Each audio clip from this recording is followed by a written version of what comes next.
Oke, karena waktu sudah menunjukkan pukul 7.30 waktu Indonesia Barat. Oke.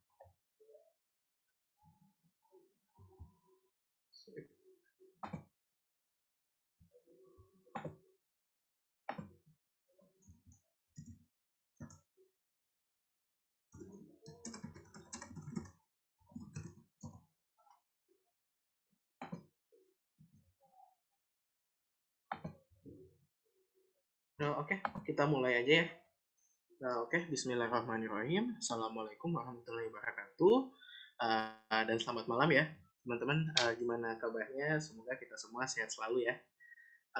Oke, jadi hari ini tanggal 4 Desember kita akan mengadakan sharing session ketiga nih dari serangkaian sharing session di komunitas kita Indonesia AI. Nah, malam ini akan dibawakan oleh narasumber yang sangat luar biasa ya. Ada Mbak Derindi Prawita Islami dengan topik AI for Robotics and its Future Careers. Nah, oke.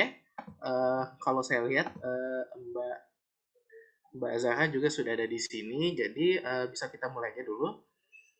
Oke, mungkin oh ya, kita perkenalan dulu ya, boleh supaya lebih ini. Saya sendiri, nama saya Harif Purnomo Sidik. Saya salah satu member komunitas AI dan juga community team untuk komunitas Indonesia AI, sama seperti Mbak Zahra. Nah, saya sendiri domisilinya di Kota Makassar ya. Statusnya sekarang mahasiswa sambil magang juga di salah satu CV di sini. Mungkin boleh ya beberapa teman kita saling perkenalan dulu biar agak suasananya agak cair sebelum kemudian kita atau boleh deh Mbak Zahra dulu memperkenalkan diri, silakan. Okay, thank you, Hari. Assalamualaikum, teman-teman. Waalaikumsalam. Iya, jadi perkenalkan, saya Azahra. Ini mohon maaf, saya pakai masker karena posisinya lagi di luar. Jadi, insya Allah, ya sangat senang sekali. Thank you, Hari, for your kindness help. And hopefully tonight kita bersama-sama bisa saling sharing nih tentang pengalaman robotics, dan untuk teman-teman yang sangat curious, tentunya banyak ya isu-isu yang lagi berkembang saat ini ya, terutama seperti di ini berita-berita itu ada kan PNS itu pada mulai galau gitu kan, katanya nanti mau diganti sama AI robot gitu kan. Nah ini judul kita malam ini insya Allah sangat menarik sekali nih Hari ya. Jadi untuk perkenalan, nama saya Azahra, untuk panggilannya Azahra aja. Nama panjangnya panjang sekali, jadi enaknya panggil Zahra aja atau Azahra aja. Terus my background itu sangat banyak sekali, tapi yang paling penting adalah S2 di elektro. Alhamdulillah mendapat kesempatan juga untuk robotics competition. Mungkin itu Hari perkenalan saya Oke, untuk teman-teman yang lain. oke, Silakan. makasih Mbak Zahra. Iya. Oke. Teman-teman yang lain mungkin ada mencoba perkenalkan diri ya, boleh silakan nama, domisili dan aktivitasnya sekarang sedang apa, boleh. Gimana, ada mau relawan, silakan teman-teman.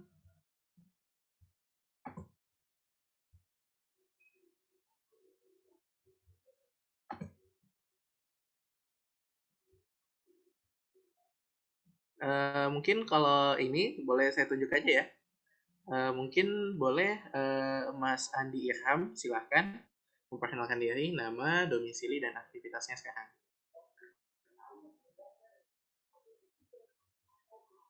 Gimana Mas? Boleh silahkan on mic, Mas Andi Irham.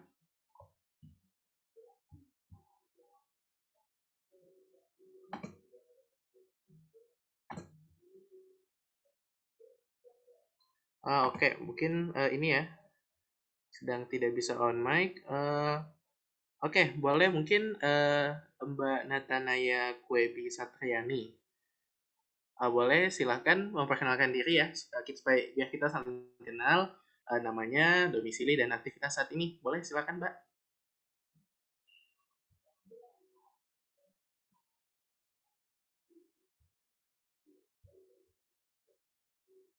Halo Mbak Natanaya, Natanya Kwebi.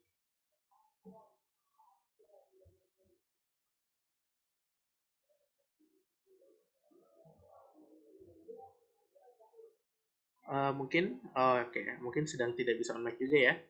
Gimana teman-teman yang lain? Mungkin ada yang mau coba memperkenalkan diri, silahkan. Nama, domisili, dan aktivitasnya saat ini, silahkan. Saya boleh Mas perkenalkan Oh ya, diri. boleh, silahkan. Silahkan. Oke, ya terima kasih Mas Heri. Sebelumnya perkenalkan nama saya Keke Aziz Al-Amin, biasa dipanggil Keke. Domisili saat ini di Jogja.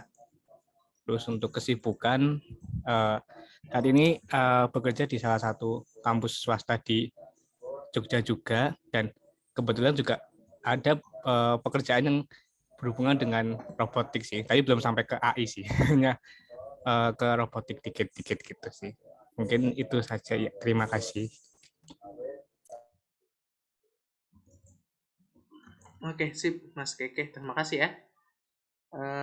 Mungkin kalau teman-teman yang lain masih ada yang ingin memperkenalkan diri, mungkin sebelum kita mulai. Boleh saya Mas. Oh ya, boleh, silakan Mas Sandi, silakan. Sebelumnya perkenalkan, nama saya Muhammad Sandi. Saya domisili di Surabaya, biasa dipanggil Sandi. Kesibukan saya saat ini adalah kuliah. Oke, makasih Mas Sandi.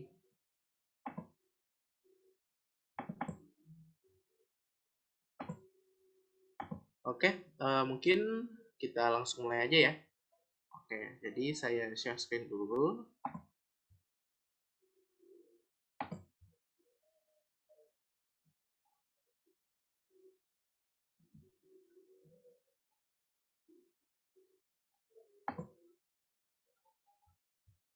Sip. Oke, silakan untuk Mbak Sarah, boleh silakan. Langsung kita mulai aja ya. Siap. Terima kasih, Hari. Oke. Iya, Mbak. Assalamualaikum, teman-teman. Tonight, I would like to deliver the presentation that title Future Career with AI Robotics. Jadi, malam ini perkenankan saya untuk memberikan presentasi Future Career with AI Robotics. Masa depan karir masa depan dengan AI Robotics. Panggil saya Azahra aja ya. Oke, next Hari. Dan ini adalah slide yang menunjukkan kertas ujian saya. Dari waktu di Jepang, itu alhamdulillah di tahun 2011 mendapat kesempatan untuk langsung di Jepang untuk tes wawancara. Jadi tes wawancara ini soalnya seperti ini. Nanti mungkin teman-teman atau mungkin ada teman-teman yang sudah pernah mengalami tes wawancara robotik di Jepang seperti itu. Jadi ini cerita sedikit. Jadi soal ini ada bahasa Inggris dan bahasa Jepang. Bahasa Inggrisnya hanya 1 halaman, 1%. 99%-nya adalah bahasa Jepang. Dan ini soal tentang kontrol. Jadi kalau untuk teman-teman yang udah involved, sudah mencoba untuk masuk ke dalam robotics, maka akan tahu insya Allah ini adalah soal tentang kontrol. Jadi seperti itu. Jadi di sini ada foto saya bersama Profesor Robotics terbaik di Chubu University, dan di yang paling kiri itu adalah saya mendapat kesempatan untuk bisa masuk ke dalam lab superconducted di Chubu University. Oke, Hari, next slide.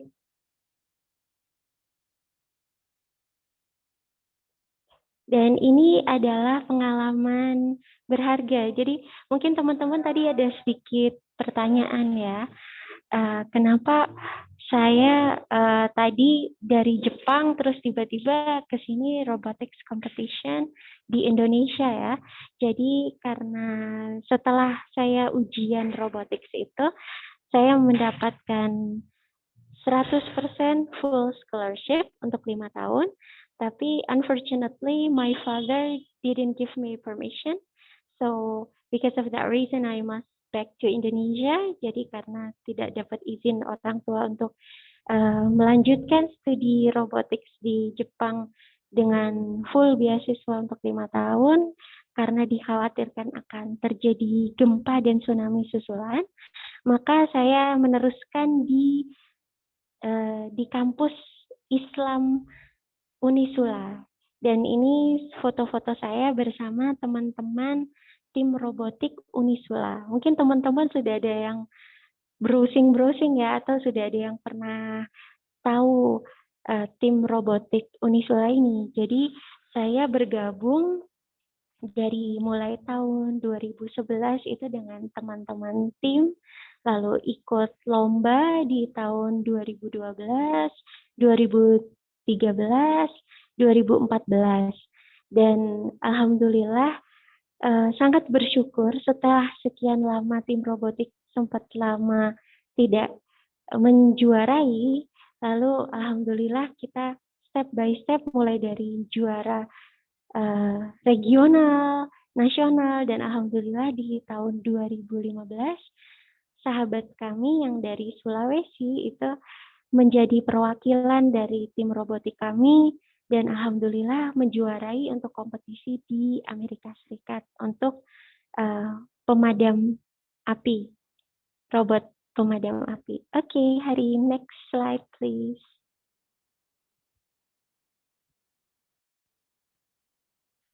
Nah, this is my experience.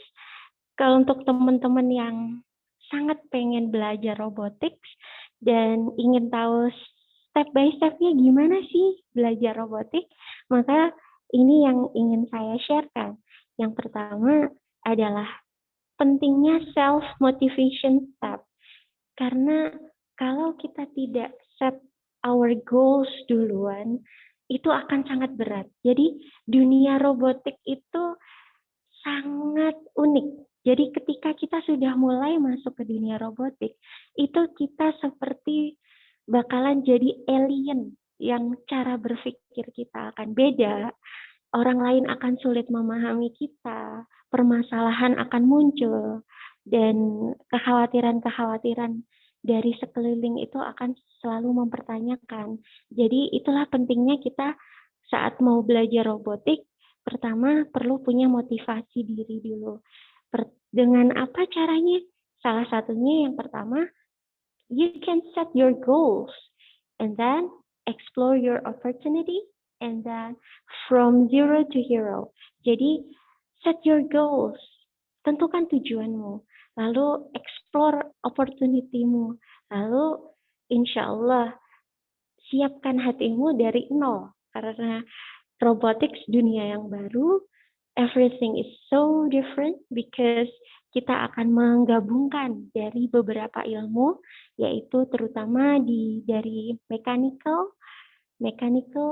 lalu dari programming and algorithm, seperti itu. And then selanjutnya technical step.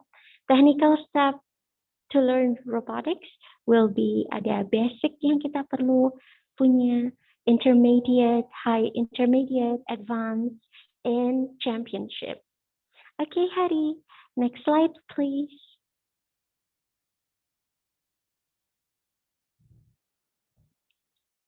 This is self-motivation step. Teman-teman bisa lihat di sini how to set your goals, decide your goals, tentukan arah tujuanmu mau kemana. Misalnya nih, contohnya, ingin mendapatkan beasiswa S1, S2, S3 di bidang robotik di Jepang, atau berharap mendapatkan gaji di atas rata-rata dari pekerjaan dan skill di bidang robotics. Selanjutnya, explore your opportunity. Gali informasi sebanyak-banyaknya, cari reference, link, app, lalu kalau bisa, dapatkan contact person untuk mendukung belajar robotics. Karena tanpa ada teman ataupun guru ataupun komunitas yang bisa membantu kita untuk belajar robotics, it seems like a little bit difficult because ada di dalam robotics itu so many experience. Jadi belajar kita nggak bisa hanya sekedar teori, tapi kita perlu belajar dari pengalaman-pengalaman yang sudah lebih dulu berkecimpung di bidang robotics. And then from zero to hero, siapkan diri untuk belajar, start from zero. Dan it's okay to be fail. Jangan khawatir kalau nanti kok rasanya semakin belajar robot semakin ini ya, kok kayaknya nggak apa-apa. It's okay, keep going, terus semangat, belajar robotics lagi dan lagi. Okay, hi. Next slide, please. This is the technical step untuk yang beginner. Okay, jadi untuk basicnya itu yang pertama, kita perlu robotics logical thinking. Apa itu robotics logical thinking? Itu adalah pemahaman bahwasannya yang disebut dengan robot itu adalah gabungan antara mechanical dengan programming juga dan juga algorithm.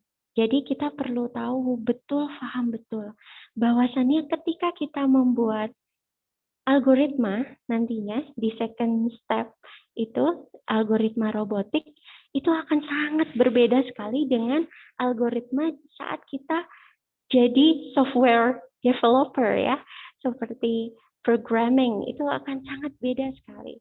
Jadi kalau robotics itu banyak hal yang harus dipelajari. Pertama, sebelum kita mengambil keputusan untuk membuat suatu robot, itu kita perlu harus mempertimbangkan banyak hal.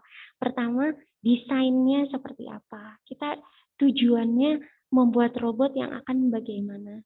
Lalu kita juga perlu harus mempertimbangkan secara budget kita bagaimana. Karena memang perlu harus diakui ya, robotik memang bukan suatu hal yang murah ya, tapi insya Allah bisa kita siasati, kita bisa cari cara dengan banyak cara untuk menemukan, seperti teman agak flashback ke tim robotik saya waktu lomba, itu bisa mensiasati menggunakan bahan-bahan yang sederhana, namun kami modifikasi algoritmanya, ternyata alhamdulillah bisa memenangkan pertandingan. Nah, selanjutnya yang ketiga, robotics flowcharting. Nah, kita perlu belajar tentang flowcharting di robotics yang sangat berbeda dari programming. And then yang keempat, designing robot idea from scratch. Jangan lupa untuk tahap ini, designing ini sangat-sangat penting sekali. Karena mendesain robot ide itu dari awal itu sangat menentukan untuk kedepannya. Lalu selanjutnya robotics mechanical design. Robotics mechanical design ini kita perlu mempertimbangkan juga bahannya dari struktur mechanical-nya, beratnya, lalu nanti power supply-nya berapa. Beratnya, bahan yang digunakan apa, misalnya mau menggunakan aluminium, lalu dikombinasikan dengan akrilik dan sebagainya, itu betul-betul harus diukur, ditimbang, diperkirakan, diperhitungkan juga keseimbangannya dan sebagainya. Lalu selanjutnya adalah PCB developer. Jadi setelah tadi kita sudah mampu mendesain mechanical design-nya, Lalu kita mulai menggambar nih PCB-nya. Jadi PCB itu banyak software-nya, nanti kita bisa gunakan, dan ada cara-cara yang murah meriah, ada cara-cara yang simple, ada yang bisa langsung ke tempat untuk ngeprint PCB juga ada. Kita juga bisa pakai cara yang murah meriah dengan kita print pakai print laser, lalu kita setrika sendiri ke PCB, itu juga bisa. Lalu selanjutnya yang ke tahap 7, Robotics Mechanical Installment. Apa itu Robotics Mechanical Installment? Jadi di sini sudah mulai nih, kan PCB udah dibuat. Nah, kita sudah mulai nih, menyolder. Nah, ini tahapannya di tahap ke-7. Setelah semuanya secara mechanical sudah jadi, di tahap ke-8, Robotics Programming. Nah, ini yang harus kita ingat. Jangan lupa di tahap 1, 2, 3, yaitu logical thinking, algoritma, dan flowcharting-nya harus secara robotik. Jangan sampai kita cara berpikirnya, membuat programmingnya, perhitungannya seperti programmer, software developer ya.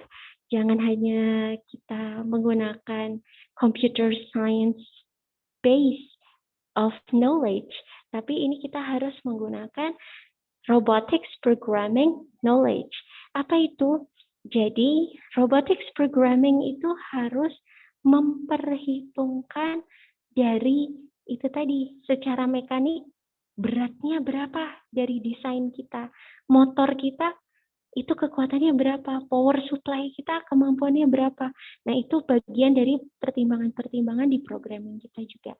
Lalu ada Robotics Operating System di tahap ke-9.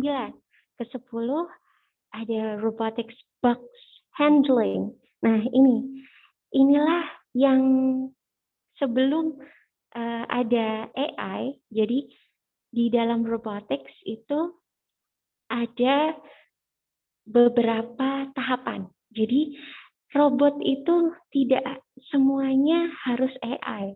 Ada robot yang tidak AI, misalnya seperti itu. Kenapa? Apakah semua robot harus di AI? Jawabannya tidak harus, karena robot itu kan tujuannya ketika kita membuat robot kan untuk mempermudah, untuk memberikan solusi. Sekarang kita lihat permasalahannya. Kalau permasalahannya itu adalah robotnya itu permasalahannya apa? Oh, ini kita pengen buat robot nih untuk menyelesaikan masalah, untuk membuat lebih cepat. Maka kalau kita AI, kalau kita beri machine learning misalnya, itu dia perlu waktu untuk belajar, maka ini akan memperlambat. Maka kita bisa memilih apakah membuat robot dengan secara automation atau secara AI atau secara manual, seperti itu. Lalu selanjutnya adalah tahap ke-11, prototyping robot. Dan untuk ini adalah tahapan di mana sebelum kita membuat robot yang dalam ukuran sebenarnya, sebaiknya kita buat prototyping robot dulu agar kita bisa memperhalus, menyempurnakan dari programmingnya, dari harapan-harapan apa yang kita inginkan dari robot itu supaya bisa menjadi solusi dan membantu kita. Lalu untuk selanjutnya, kalau kita sudah mampu membuat prototyping robot, kalau teman-teman untuk yang udah kuliah, lagi ingin menyelesaikan tugas akhirnya bisa dijadikan sebagai research report, tesis, ataupun jurnal. Oke, Hari. Next slide, please. This is intermediate level. Jadi di sini, di technical step, untuk menurut pengalaman saya ya, ini ada di intermediate itu setelah tahapan basic yang tadi, itu ada tahapan robotics AI algorithm. Nah, setelah kita mampu di basic, kita bisa ke next step untuk mulai membuat robot dengan AI, algorithm. Nah, lalu yang kedua ada autonomous robot. Autonomous robot ini adalah robot yang bisa bergerak secara otomatis, namun tidak harus AI, bisa dengan AI, bisa tanpa AI, autonomous. Jadi autonomous ini bisa dengan bantuan dari sensor-sensor yang dipasang. Misalnya dengan bantuan sensor passive infrared dan sensor ultrasonic dan sebagainya. Lalu yang ketiga, machine learning robot. Seperti teman-teman ketahui dan mungkin teman-teman di sini udah banyak yang ahli ya di machine learning. Jadi machine learning juga bisa diaplikasikan di robot.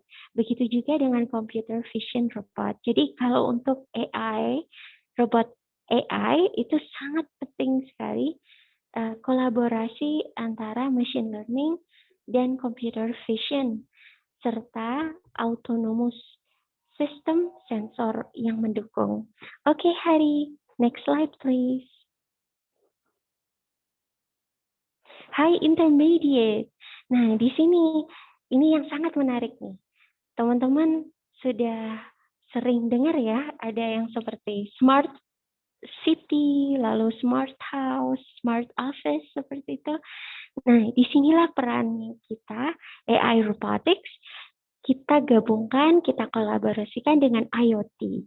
Yang pertama kita bisa IoT AI Robotics dengan web-based, IoT AI Robotics Android-based, Wi-Fi AI Robotics Developer, Bluetooth AI Robotics Developer. Oke, Hari, next slide please. Nah, ini ada fakta menarik yang saya ingin share ke teman-teman. Ternyata saya juga kaget sendiri nih mengetahui fakta ini. Ternyata Leonardo da Vinci yang kita sangat sering dengar ya, itu ternyata terinspirasi oleh seorang ilmuwan Muslim yang bernama Al-Jazari. Nanti teman-teman bisa cari tahu lebih lagi. Oke, Hari, next slide please.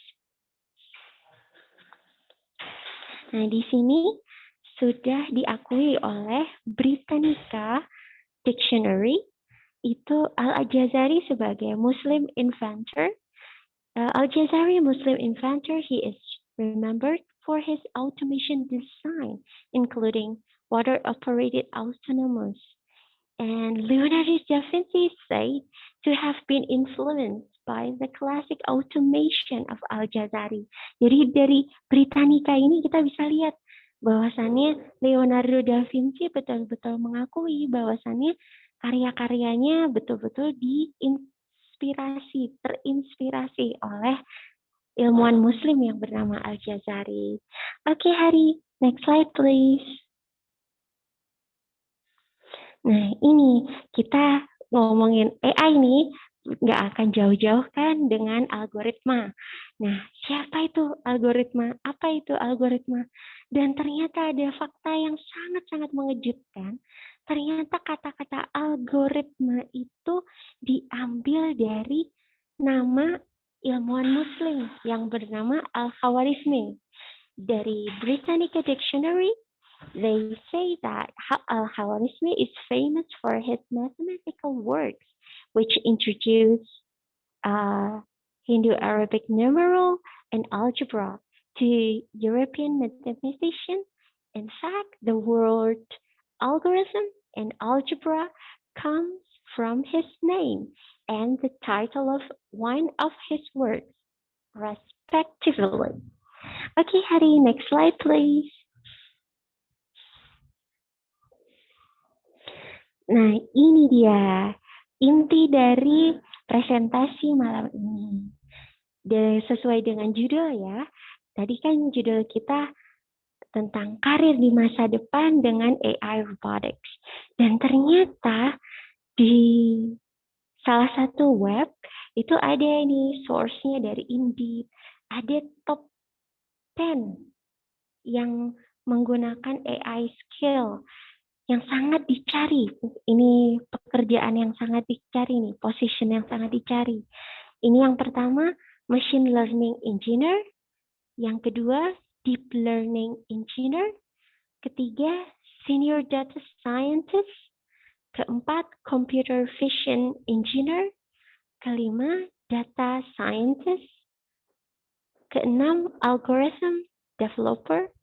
Ketujuh, junior data scientist. Kedelapan, developer consultant. 9, director of data science. Dan ke-10 adalah lead data scientist. Nah, ini dia 10 pekerjaan di masa depan yang menggunakan AI robotics skill. Jadi dalam AI robotics itu bukan hanya untuk kerja jadi ahli robot aja, tapi ilmu robotik AI-nya juga bisa dimasukkan, bisa digunakan di posisi-posisi di top 10 yang menggunakan AI skill. Oke, Hari, next slide please. Nah, ini dia yang ditunggu-tunggu ya sama teman-teman nih mungkin. Tentang bagaimana sih gajinya gitu. Nah, bisa dilihat ya, gajinya lumayan banget nih. Untuk machine learning engineer aja, teman-teman bisa lihat tuh gajinya cukup lumayan tuh, apalagi kalau dirupiahkan ya. Lalu yang tertinggi untuk gaji, yang pertama itu untuk machine learning engineer, kedua data scientist, ketiga computer vision engineer, keempat data warehouse architect, kelima algorithm engineer. So you can decide what job title that you want in the future with the very high average salary. Okay, Hari, the next slide, please. This is industries impacted by the AI revolution. Nah, di sini teman-teman bisa lihat apa aja sih industri yang memerlukan dan bakalan sangat terinfluence oleh AI, artificial intelligence, technology and knowledge. Itu di sini ada cyber security, healthcare, manufacturing, transportation, education, information technology, business intelligence, supply chain management, construction, retail. Jadi teman-teman nanti bisa explore AI on those industries. Okay, Hari, next slide please.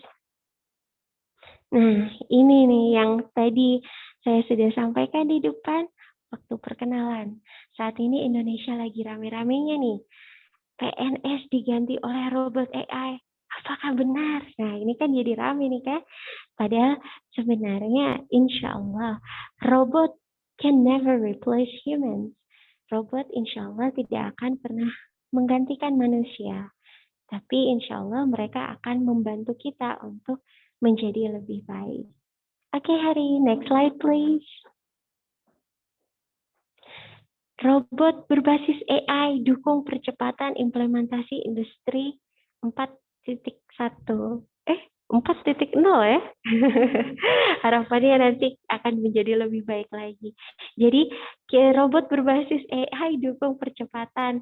Jadi ini bukti bahwasannya bukan menggantikan, tapi justru mempercepat. Oke, Hari, next slide please. Nah, ini teman-teman sudah sering kan buka Tokopedia.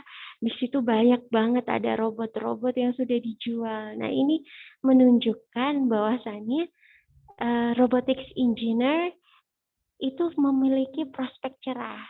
Kita bisa membuat robotics kita bisa jual atau kita bisa bekerja di tempat-tempat yang memproduksi robot-robot ini.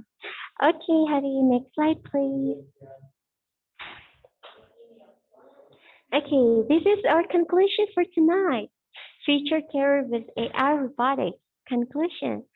Jadi future career, karir masa depan dengan AI robotics itu it could be implemented into various positions. Jadi bisa diimplementasikan di banyak posisi seperti machine learning engineer, robotics engineer, computer vision engineer, data scientist. Jadi tidak selalu kalau kita belajar AI robotics must be a robotics engineer. It's not a must. Itu tidak selalu harus. So the future career with AI robotics not replace others but helping others. Jadi future career with AI robotics bukan menggantikan manusia, tapi menolong manusia. Oke, teman-teman. Sekian presentasi dari saya dan saya kembalikan lagi ke Hari. Hari, thank you. Sip. Oke. Makasih Mbak Azhara. Nah itu tadi ya penjelasan dari Mbak Azhara. Luar biasa sekali tentang ini ya. Tentang robotics dan gimana karirnya untuk masa depan. Tadi dijelaskan oleh Mbak Azhara dari awal apa saja sih yang kita butuhkan, skill apa saja, apa saja yang perlu kita persiapkan dan bagaimana prospeknya ke depan. Nah itu keren sekali. Semua dijelaskan secara rinci ya oleh Mbak Azhara tadi. Oke. Teman-teman yang ingin menanyakan silahkan boleh via chat atau bisa langsung on mic nih, langsung ditanyakan aja. Silahkan.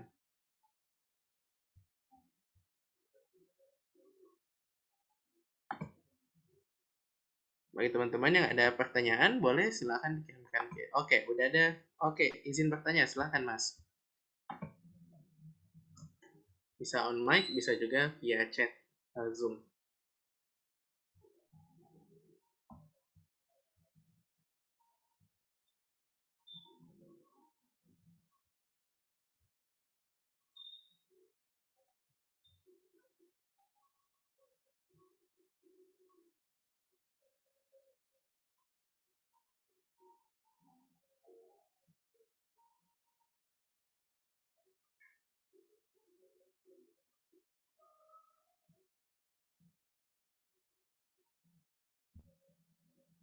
Oh iya, silahkan.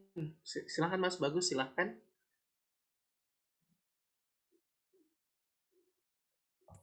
Oh, mungkin Mas Muhammad dulu, Pak.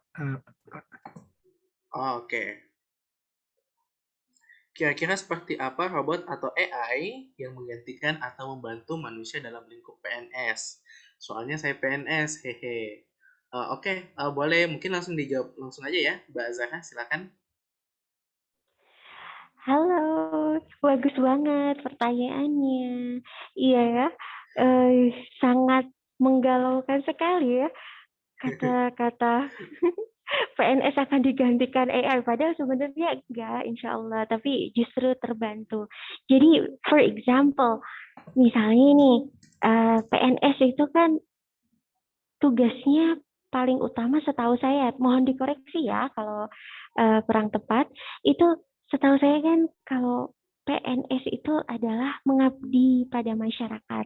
Tentunya akan berhubungan dengan big data. Is it right? Jadi betul ya, kita akan berhubungan dengan data yang gede banget, kita akan berhubungan dengan banyak banget orang, banyak banget rakyat masyarakat Indonesia, dan ketika masa pandemi, face to face is something that very harmful, right? Jadi ketika kita ketemu masyarakat rakyat Indonesia yang kita perlu beri pelayanan sebagai PNS itu mungkin akan sangat berbahaya di masa pandemi. Tapi dengan robotics kita bisa membantu. Jadi robot akan bisa membantu tugas dari teman-teman PNS untuk berhadapan dengan rakyat, masyarakat tetap bisa memberikan pelayanan tanpa harus face to face. Itu one of the example. Ya, and then mungkin apakah sudah cukup menjawab ataukah mau jump ke next question, Hari? Oke. Gimana Mas Ihsan? Oh iya, silahkan. Mas jika masih ingin ditambahkan, silahkan. Oke, sip. Oke. Kita tunggu dulu ya dari Mas Ihsan. Oke.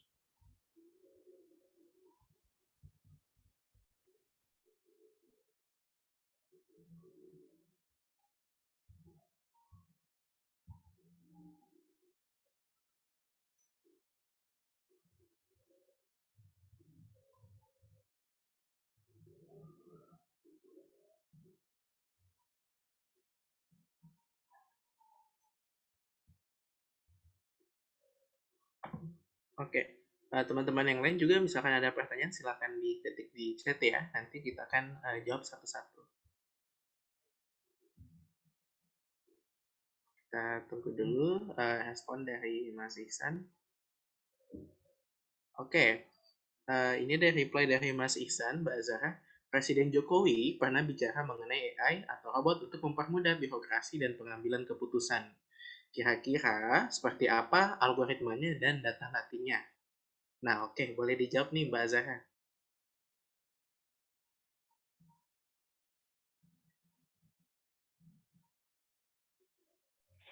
Oke, Ihsan, itu pertanyaan yang bagus banget. Nah, sekarang saya ingin menjelaskan sedikit dulu ya. Oke, jadi ada sedikit banyak kesalahpahaman antara AI robotics dengan dengan robo. Jadi banyak yang mengatakan ini robot nih gitu. Nah, istilah robot itu sekarang sudah banyak itu tidak memiliki mechanical ya. Jadi kita perlu memahami bahwasannya apa yang disampaikan itu bisa jadi memiliki dua macam bentuk.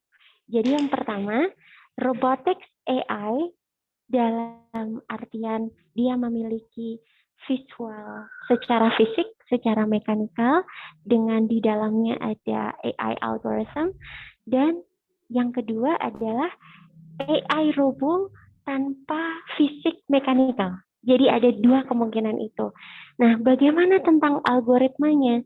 Bagaimana dibentuknya? Nah, ini dia yang sangat menarik. Ihsan bisa nanti insya Allah bergabung di komunitas kita di Indonesia AI. Kita ada di tempat chat untuk robotics. Nanti bisa kita belajar bersama. Saya siap untuk membantu insya Allah, karena untuk mengenai tentang algoritma itu seperti diketahui ya, algoritma itu kita membentuk sesuai dengan keperluannya apa. Misal nih, kalau saya boleh memberi contoh, misalnya untuk keputusan birokrasi, misalnya dalam pelayanan masyarakat untuk bagaimana membantu masyarakat bisa cepat untuk mendapatkan KTP misalnya, atau bagaimana sekarang eKTP lah. Kita ini sekarang kan eKTP Indonesia itu kan luar biasa ya, masih agak jauh tertinggal dibandingkan dengan KTP-KTP dari teman-teman kita di negara-negara lain. Nah, misalnya nih, keputusan birokrasi apa nih yang bisa diambil misalnya? Algoritmanya seperti ini. Jadi Ihsan perlu tahu bahwasannya robotics itu ada sensornya ya. Jadi nanti sensor itu nanti bisa memiliki kemampuan untuk mendapatkan data. Jadi untuk mengumpulkan data. Jadi bisa jadi nanti ada robot dalam bentuk fisik dan ada robot dalam bentuk non-fisik. Misalnya nih contoh untuk misalnya birokrasi perizinan usaha misalnya. Itu nanti bisa diletakkan, misalnya robot itu bisa diletakkan untuk bisa dengan segala sensornya ya, ada misalnya nih sensor wajah, nanti misalnya nih orang itu bisa memasukkan dokumennya nih, dokumen untuk minta izin usaha, dokumennya dimasukkan ke dalam robot mesinnya, lalu dengan computer vision-nya melihat nih, apakah sesuai nih orangnya, wajahnya, dengan di fotonya yang ada di dokumen sesuai atau tidak. Lalu kita bisa saja memberikan algoritma di dalamnya. Misalnya, nanti seperti apa sih yang perlu diberi bantuan modal? Misalnya seperti itu. Dalam birokrasi juga nanti akan keputusan birokrasi, nanti apakah nanti dari semua data yang masuk, misalnya dari setiap yang apply untuk minta izin usaha, itu kira-kira berapa persen yang memerlukan misalnya average bantuannya itu sekitar berapa. Nah, nanti membantu keputusan birokrasinya kemana? Next step-nya dari hasil dari AI robotics yang sudah dikumpulkan secara machine dan secara AI tanpa physical machine, itu adalah bisa ke MPR, ke RAPBN. Nanti bisa Presiden bisa mengajukan lewat Menteri Keuangannya, nanti bisa ke RAPBN untuk mengajukan, oh ini loh dari data AI robotics yang kami dapatkan, ternyata masyarakat tuh perlunya dana sekian loh, sehingga kita perlu kucurkan, perlu anggarkan RAPBN sekian triliun seperti itu. Jadi seperti itu Mas Ihsan, semoga bisa menjawab. Thank you Hari. That's Iya, nice. terima kasih Mbak Zahra. Oke, makasih Mas Isan, dan jawaban dari Mbak Zahra juga lengkap banget ya. Oke, kita lanjut. Tadi Mas Bagus ingin bertanya, silahkan. Tadi sempat raise hand, silakan Mas Bagus.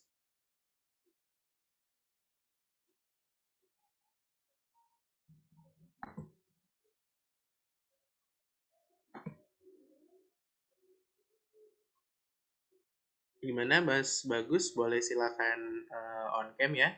Boleh silakan on cam. Oh Jujur ya, aja ada nanti nggak apa. nggak apa-apa, silakan aja Mas Bagus. Udah. Aku tuh nanya Kak, gini kan, aku tuh di SMA tuh sempat tertarik banget tuh sama robotik. Terus kesini tuh kayak makin insecure aja gitu.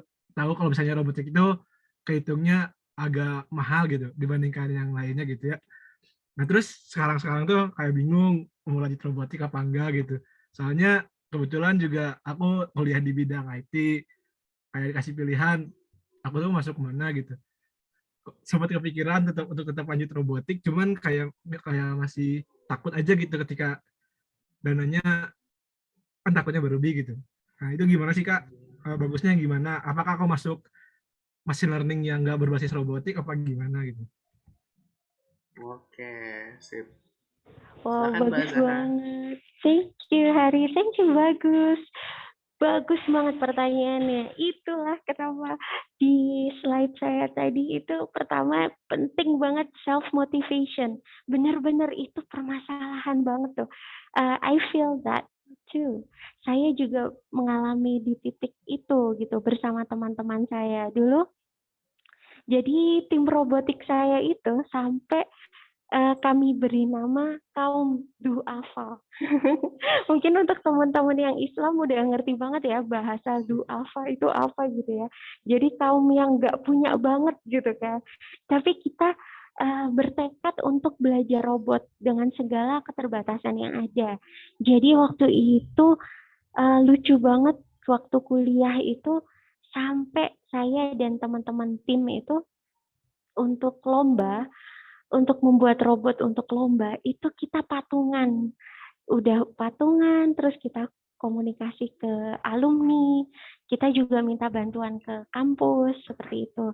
Dan ternyata dengan segala keterbatasan yang ada, itu Masya Allah, itu waktu di lomba robotik di regional, tingkat regional, juri dari Universitas Indonesia itu sangat kaget sekali. Ternyata dengan bahan-bahan bekas yang kami gunakan waktu itu, lalu kami menggunakan bahan-bahan yang sangat sederhana, ternyata bisa mengalahkan kampus-kampus terbaik, kampus-kampus ternama yang menggunakan hardware atau hal-hal yang lebih mahal seperti itu.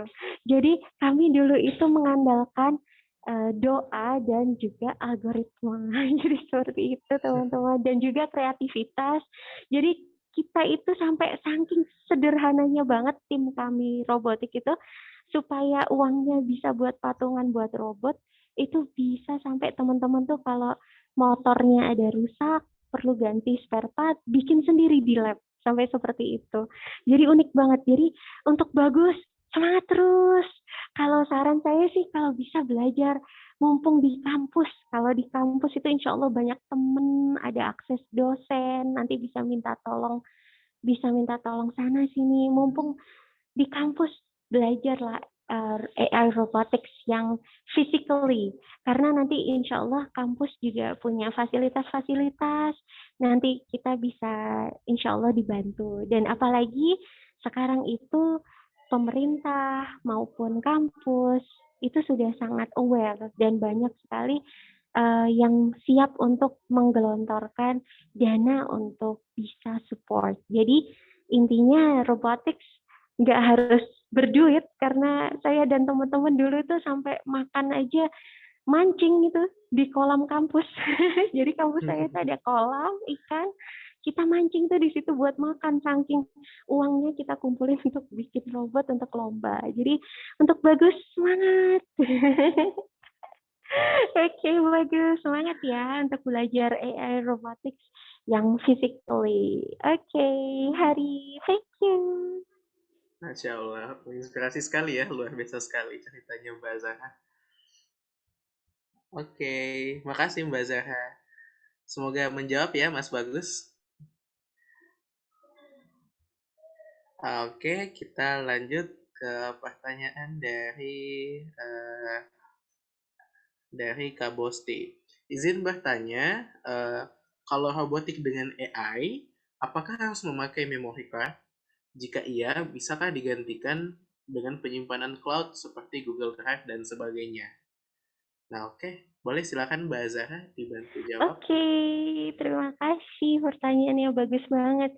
Bisa banget, bisa banget. Jadi itulah kenapa perlu belajar AI. Karena seperti kita tadi udah cerita, bahwasannya robotics, sensor-sensor itu bakalan ngumpulin data yang banyak banget per detiknya. Dan itu bakalan nggak sanggup banget kalau cuma pakai memori. Jadi betul-betul nantinya jadi penggunaan cloud itu bisa, sangat-sangat bisa. Tapi boleh nih, saya bocorin sedikit ya dari pengalaman saya. Itu sebenarnya kalau nanti udah belajar robotik, yang udah lebih benar-benar bikin robot, apalagi terutama untuk competition ya, untuk competition KRI, Kontes Robot Indonesia, nanti teman-teman akan merasakan banget, akan menemukan banget magicnya, magicnya dari dunia robotics itu seperti apa.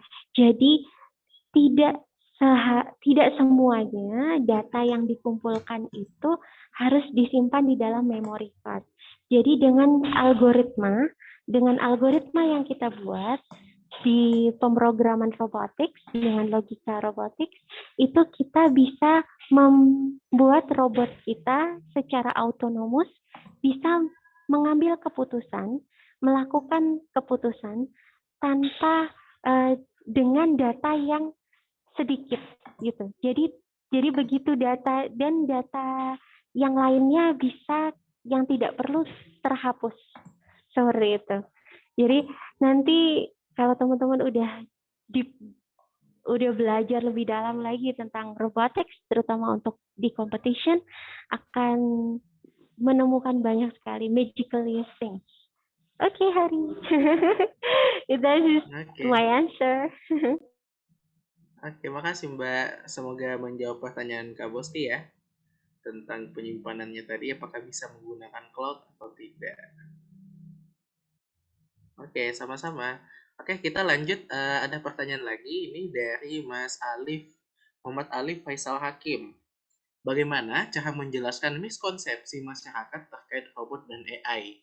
Sebab banyak yang takut dan menganggap teknologi ini sebagai bencana. Wah, Masih terkait ini nih Mbak, masih takut nih kegalauan yang tadi. Boleh silakan dijawab Mbak Azahra. Thank you Hari, cocok banget ya. Ini pertanyaannya benar-benar update banget ya Hari ya. Terima kasih, pertanyaannya bagus banget. Jadi memang pemahaman yang paling penting kita perlu memahami. Ternyata kalau ini menurut saya melakukan sedikit survei. Jadi saya browsing dari YouTube, saya mendengarkan dari banyak pihak, mulai dari pakar, orang politik, influencer, YouTuber gitu kan. Banyak yang mengkhawatirkan tentang AI. Ternyata menurut saya ada sedikit misunderstanding dari mereka semua. Mereka menganggap mereka menggunakan kata-kata algoritma. Jadi seperti ini contohnya. Jadi YouTube itu sepertinya sudah punya algoritma deh. Kayaknya algoritmanya itu nolak kita deh. Kayak gitu. Jadi mereka banyak yang kurang begitu paham tentang apa itu algoritma gitu kan. Bahwasanya algoritma itu tidak 100%, apalagi kalau algoritma itu kita masukkan ke AI ya, kan itu ada machine learning. Nanti teman-teman juga akan bisa belajar bahwasannya machine learning sekarang udah update loh. Jadi reinforcement learning. Jadi apa itu reinforcement learning? Itu seperti trial and error. So mereka jadi sistemnya itu learning, jadi mempelajari. Jadi sebenarnya pertama yang perlu diyakinkan ke masyarakat adalah kalau sebenarnya AI, algoritma, itu sebenarnya adalah representasi dari kita. Jadi gini, misalnya nih, contoh YouTube ya, misalnya nih, kan pada banyak nih YouTuber yang pada khawatir-khawatir nih. Ini kelihatannya algoritmanya nih cuma ramahnya sama yang entertain aja nih, kayaknya sama yang konten-konten education kayaknya kurang welcome nih, kayaknya ini algoritmanya nih, AI-nya nih, gitu kan. Nah, itu miskonsepsi yang perlu kita luruskan. Maksudnya, kalau kita memang kepengen membuat algoritmanya YouTube nih misalnya, supaya lebih aware terhadap education, ayo kita aja nih teman-teman kita, terus habis itu mungkin lewat medsos kita, bahwasanya ayo kita sama-sama banyakin subscribe yang education. Jadi nantinya machine learning-nya akan menyimpan, oh ternyata banyak nih yang lebih prefer education. So it starts from us. Jadi kita harus mengerti, memahami bahwasannya AI. What is AI? AI is artificial intelligence. Apa itu? Artificial intelligence adalah kecerdasan buatan. Kecerdasan buatan gimana sih? Maksudnya kecerdasan yang diusahakan semirip mungkin dengan kemampuan manusia. Jadi seperti itu. Jadi bagaimana manusia itu kan punya logika untuk berpikir, punya kemampuan menganalisa, seperti itu. Dan itulah yang dilakukan oleh AI. Machine learning itu adalah belajar dari pengalaman. Jadi ibaratnya nih kayak, oh kalau aku misalnya jalan nggak hati-hati bisa kejedot nih misalnya. Nah itu kejedotnya di mana? Itu kan kita sebagai manusia itu kan juga menyimpan. Nah, itu seperti itu juga AI. Dia machine learning, dia belajar, dia learning. Lalu next step-nya apa? Reinforcement learning. Belajar dengan trial and error. Dia berusaha untuk find solution gitu. Seperti itu. Jadi kita perlu meluruskan miskonsepsi masyarakat supaya masyarakat tidak perlu khawatir dengan AI. Algoritma sebenarnya itu adalah representasi dari kita, dari pemikiran kita, dari preference kita. Jadi kembali lagi, yakinkan pada masyarakat AI sebenarnya adalah berusaha memanusiakan dirinya. Jadi seperti ini, AI adalah mesin komputer atau robotics yang berusaha semakin dekat dengan manusia. Jadi seperti itu. Jadi jangan takut dengan AI, dengan algoritma. Sesungguhnya itu dari kita, tinggal bagaimana kita menjadikan AI ini help us. Jadi AI not replace others, but help others. AI bukan replace human, but will help human to be a better future. Okay, Hari, that is my answer. Maaf ya, panjang ya. Nggak apa-apa, Mbak. Semoga nggak Sangat-sangat. bosen ya. Oh ini ada Muhammad Iya. Sandi nanya nih. Oke. Oke, Sebelumnya ya silakan boleh Mas Andi. ya, perkenalkan nama saya Muhammad Sandi. Jadi saya itu backgroundnya anak SMK, sehingga ketika saya sekarang kuliah di Teknik Robotika dan Kecerdasan Buatan Universitas Airlangga, itu saya mengalami kesulitan di kalkulus. Maksudnya jadi karena saya SMK kan lebih ke praktek daripada teori, sehingga mungkin dibandingkan dengan teman-teman saya di kampus, matematika saya kurang. Nah, apakah kelemahan dari matematika ataupun kalkulus saya ini akan menghambat saya di karir dalam AI, ataukah apakah ada tipsnya gitu? Saya ingin mengetahui hal tersebut. Terima kasih. Oke. Silakan Mbak Zahra. Thank you. Oke, Muhammad Sandi. Wah, arek Surabaya iki rek. Saya juga arek Surabaya ini. Kebetulan almarhum my father itu S3-nya dari UNER. Jadi saya sering tuh ke UNER. Dan bagus banget ya, keren banget. Selamat ya bisa kuliah di UNER, itu nggak gampang banget tuh buat arek Surabaya, itu aja nggak mudah banget tuh kuliah di sana. Selamat ya Muhammad Sandi, semangat dan jangan khawatir ya. Jadi SMK, jadi ini pengalaman saya ya. Teman-teman tim robotik saya itu rata-rata teman-teman kebanyakan dari SMK. Dan itu kelebihannya benar-benar bagus banget di mekanikalnya. Jadi saran saya untuk Muhammad Sandi itu adalah perkuat di mekanikalnya pertama untuk jadi kelebihan kamu. Lalu yang kedua tentang kalkulus itu bisa dipelajari dan ada triknya. Nah, ini nih yang penting. Jadi saya berikan sedikit tips nih untuk belajar kalkulus ya. Jadi begini, ketika melihat kalkulus itu coba deh ingat-ingat pelajaran waktu SMA fisika. Coba deh ingat-ingat fisika tuh kayak apa sih? Kayaknya kita belajar kan dari SMP, SMA kan. Nah, hampir mirip deh kalkulus untuk di robotik. Ya, jadi kalkulus di matematika murni dengan kalkulus di robotik itu agak sedikit berbeda kalau kita implementasikan ke AI, artificial intelligence.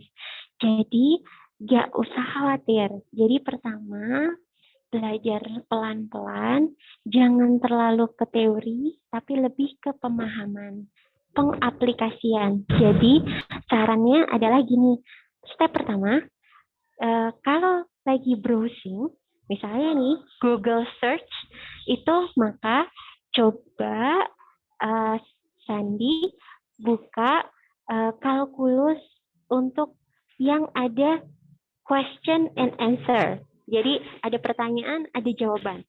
Ada pertanyaan, ada jawaban. Coba ditulis ya Sandi. Sandi coba ditulis, soalnya ditulis, jawabannya ditulis. Dicoba diulang-ulang, terus difahami kenapa seperti ini, kenapa seperti ini. Nanti lama-lama akan tahu polanya. Jadi pola kalkulus itu adalah untuk memecahkan masalah. Oke, Sandi. Jadi, Sandi jangan khawatir. Kalkulus itu bentuknya itu ada alfa, beta, gamma. Aduh, rasanya itu kayak pusing banget ya. Tapi perlu diketahui, itu sebenarnya lambang dari variabel-variabel. Sandi perlu ngerti bahwasannya permasalahan hidup di kehidupan yang ingin diselesaikan dengan AI robotics, itu ada masalah yang merupakan konstanta, ada yang merupakan variabel. Belajarlah untuk bisa memahami itu. Apa sih solusi yang output yang pengen didapetin? Apa sih variabelnya yang berubah-ubah? Apa sih konstanta yang tidak berubah?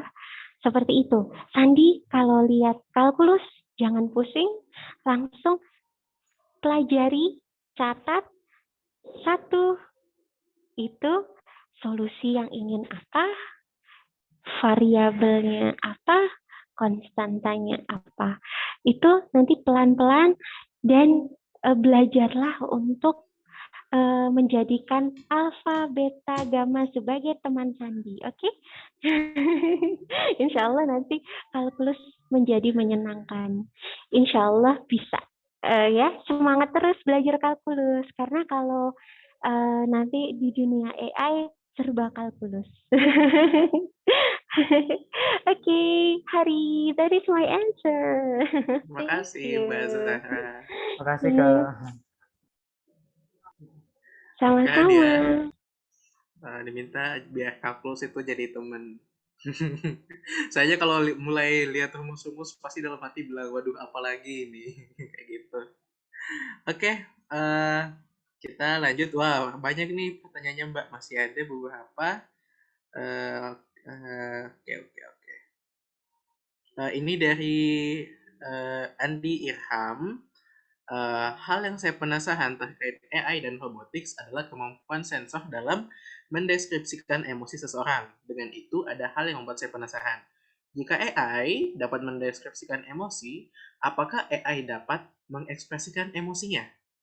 Keberadaan robot Sofia, robot yang menjadi warga negara di Arab yang terlihat pintar dalam mengekspresikan dirinya membuat saya penasaran. Tapi saya meragukan apakah Sofia memang mengekspresikan dirinya.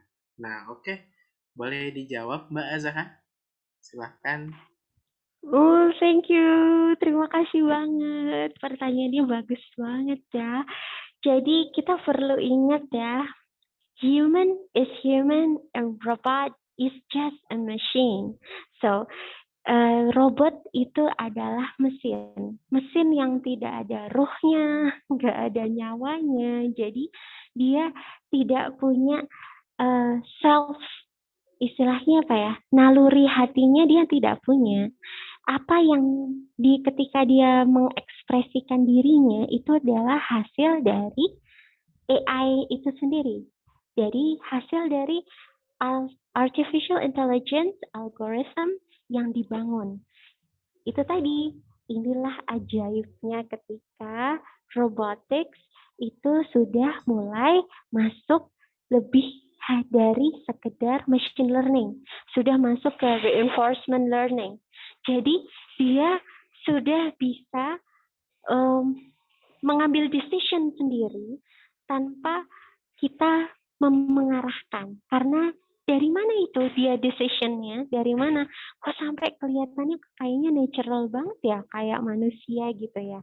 Itu karena dia dari database yang dia kumpulkan. Jadi dari database yang dikumpulkan, lalu dia dianalisa dengan algoritma yang sudah didesainkan untuk robot tersebut sehingga se-natural mungkin seperti itu. Jadi kalau pertanyaannya apakah robot bisa mengekspresikan isi hatinya, permasalahannya robotnya nggak punya hati. Gimana mau cerita isi hatinya? Yang punya isi hati itu kita, yang baper-baper itu kita. Cuma dia itu ngerekam aja apa yang kita rasain. Jadi itu kayaknya itu friend banget gitu. Jadi gitu Hari. That is my answer. Thank you. Oke, makasih Mbak Azhar. Semoga menjawab pertanyaannya ya, Mas Andi Irham. Oke, oke, masih ada pertanyaan nih Mbak. Semangat ya. Ini ada pertanyaan dari Mas Fahmi F. Izin bertanya Kak, mungkin ini bukan mengenai robotik AI, tapi lebih ke IoT.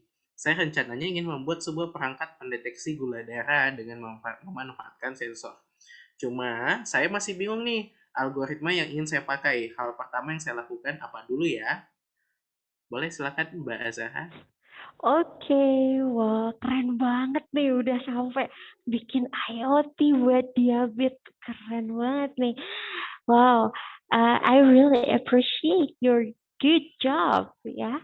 Jadi algoritmanya apa nih stepnya? Oke, jadi kalau boleh share, coba dibuka dulu kalau dulu ya, kalau saya dulu waktu di kuliah itu ada mata kuliah di elektro namanya elektromedis ya. Coba deh dibuka dulu. Seingat saya di dalam diabetes itu ada beberapa macam tipe. Jadi ada diabetes mellitus dan ada satu lagi jenis diabetes yang lainnya. Nah, ini harus diperkuat dulu. Jadi langkah pertama sebelum membuat algoritma adalah explore your reference. Jadi pertama adalah explore dulu, kumpulkan dulu apa itu diabetes, seperti apa jenis-jenisnya, tipe-tipenya, lalu yang kedua, nah ini ada nih di mata kuliah elektromedis dijelaskan banget, itu adalah tentang voltage tubuh manusia. Jadi manusia, kita semua itu kira-kira punya voltage 5 volt ya. Jadi 5 volt. Jadi untuk desain nantinya saya sarankan nanti desainnya menggunakan power supply 5 volt ya, sensor-sensornya. Lalu gimana nih kalau power supply-nya, kan banyak nih dari teman-teman mungkin nanti percobaannya membuat prototipe-nya menggunakan baterai yang ini ya, baterai yang bisa dicas itu ya, itu kadang ada yang 12 volt. Nah, 12 volt sedangkan komponen sensor rata-rata kan 5 volt. Microcontroller juga 5 volt. Tubuh manusia itu juga 5 volt. Kalau lebih dari 5 volt, manusia bisa kesetrum ya. Repot jadinya. Jadi, disarankan untuk jangan lupa juga ditambahkan untuk penurun tegangan atau penstabil tegangan seperti itu. Bisa coba dilihat-lihat, perlu nggak sih pakai high bridge atau bagaimana? Itu bisa dipertimbangkan. Lalu jadi sarannya seperti itu. Pertama kalau menurut saya sebelum buat algoritma, kumpulkan reference dulu. Lalu step berikutnya algoritmanya adalah dari sesuai reference itu dikategorikan dulu. Mau mendetek khusus untuk seluruh macam jenis diabetes atau hanya diabetes tertentu. Lalu tujuannya ditentukan dulu. Apakah tujuannya ini mau sampai di mana alurnya? Kan ini IoT ya. IoT itu mau pakai apa? Web based? Apa mau pakai apps? Apakah apps ini nanti connect ke misalnya aplikasi Halodoc atau bagaimana? Itu atau ke via WhatsApp. Lalu execution-nya tujuannya mau sampai kemana nih output-nya? Apakah sampai bisa membantu pasien? Jadi misalnya nih pasiennya habis terdeteksi gula darahnya bahaya nih, bisa meninggal gitu ya. Bisa dikhawatirkan karena gula darahnya yang tinggi bisa menyebabkan kerusakan organ dan bisa meninggal. Apalagi kalau sampai korbannya tidak sadarkan diri, apakah mau dibuat sistem IoT yang dia bisa memberikan notification ke rumah sakit supaya rumah sakit bisa mengirim ambulans misalnya. Itu didesain dulu. Jadi pertama reference, saran saya. Kedua untuk tahap algoritma itu tadi penentuan desain, voltage, lalu output. outputnya mau sampai sejauh mana? Apakah mau sampai bisa dikirim tuh ambulansnya? Keren banget. That is my answer, Hari. Hopefully it's bisa menjawab ya. Oke, makasih Mbak. Tadi ini pertanyaan dari Mas Fahmi ya. Oke, Mas Fahmi semoga menjawab pertanyaannya ya. Tadi udah dijawab oleh Mbak Zahra. Oke, ini kita pertanyaan selanjutnya ada dari Muhammad Iqbal. Saat ini sudah ada mobil pintar yang bisa jalan dan mengerem sendiri. Bagaimana AI dapat melakukan itu? Apakah aman jika diterapkan di jalan Indonesia? Nah, gimana nih Mbak Zahra? Boleh silakan dijawab. Oke, thank you. Wah, ini kayaknya jangan-jangan yang nanya ini penggemar Elon Musk ya. Tesla. Keren. Iya, itu kalau kira-kira diterapkan di Indonesia, insya Allah bisa. Karena saya pernah tuh lihat tuh di jalanan di Jakarta ada mobil Tesla. Jadi insya Allah bisa digunakan di Indonesia. Apalagi dari influencer saya pantau dari YouTube ada juga katanya yang udah beli Tesla seperti itu. Lalu bagaimana bisa dia detect ya? Jadi begini, robot kembali lagi. Jadi mobil itu insya Allah menggunakan teknologi AI robotics, di mana ada sensor. Teman-teman, kalau teman-teman suka nonton YouTube, saya sarankan nonton YouTube kontes robot Indonesia atau kontes robot Jepang Abu Robocon. Nanti teman-teman bisa ngelihat sendiri bagaimana robot yang dibikin sama teman-teman mahasiswa itu dengan sensor-sensor yang sederhana aja itu bisa melakukan hal itu. Apalagi mobil Tesla yang dibuat dengan teknologi yang lebih detail dengan perangkat yang lebih lengkap seperti itu. Jadi contoh nih, saya berikan contoh mudah aja ya. Kalau untuk prototype aja itu kita teman-teman mahasiswa aja udah bisa bikin misalnya mobile robot yang beroda dengan misalnya diberi sensor ultrasonik. Lah, kalau udah diberi sensor ultrasonik nih, insya Allah dia nggak nabrak. Karena apa? Karena di situ dia bisa kita setting. Kalau dia ngedetect dengan ultrasoniknya kan dia mengirimkan gelombang atau frekuensi kan. Lalu dia tahu, oh di situ ada tembok, oh di situ ada itu. Sama halnya dengan mobil Tesla. Kemungkinan insya Allah bisa. Jadi dia menggunakan kemungkinan insya Allah bisa dicek. Insya Allah mobil-mobil yang AI itu menggunakan teknologi AI robotics di mana mereka menggunakan sensor yang bisa mendetek jarak dari benda-benda di depannya atau di sekelilingnya sehingga tidak nabrak seperti itu. Lalu dan untuk teman-teman yang kepengen tahu lebih dalam tentang AI robotics, Tesla itu bisa deep dive untuk belajar lagi tentang bagaimana sih sensor ultrasonik itu bisa bekerja. Nanti dari situ insya Allah logikanya lebih bisa memahami lebih mudah tentang mobil Tesla itu sendiri. Bagaimana dia bisa bisa menghindari dari kemungkinan kecelakaan. Seperti itu. Oke, Hari, semoga menjawab. Oke, makasih Mbak Zahra. Oke. Berarti sudah menjawab pertanyaan Mas Iqbal ya. Gimana teman-teman? Apa ada last questions mungkin? Silakan bisa on mic. Pertanyaan terakhir nih sebelum kita ini ya. Boleh silakan di kolom chat atau bisa on mic juga silakan.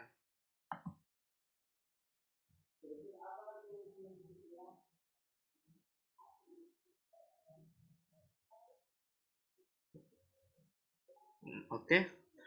Kalau sudah tidak ada pertanyaan lagi ya, saya cek di kolom chat udah nggak ada pertanyaan. Oke, kalau gitu itu tadi ya, kita cukupkan untuk hari ini karena juga sudah menunjukkan pukul 8.30, udah lewat. Oke. Nah, jadi tadi pembahasan tentang sharing session ketiga kita oleh Mbak Azahra Defendi Prawika Islami.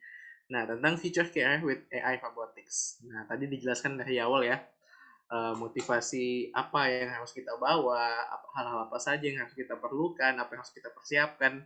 Sampai tadi banyak cerita yang sangat menginspirasi ya dari Mbak Azahra yang tadi sempat katanya bahkan mancing di kolam kampus tuh buat ngumpulin budget buat nge-develop AI roboticsnya dia. Luar biasa sekali.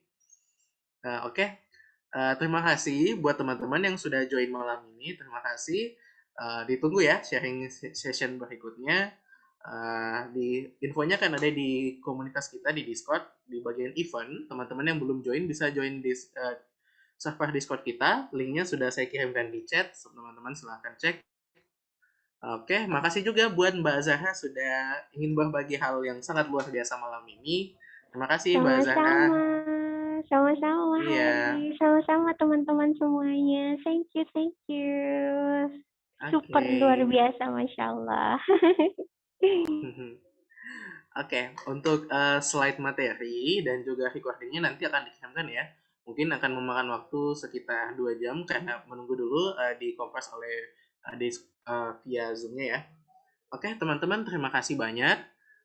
Kita cukupkan ya.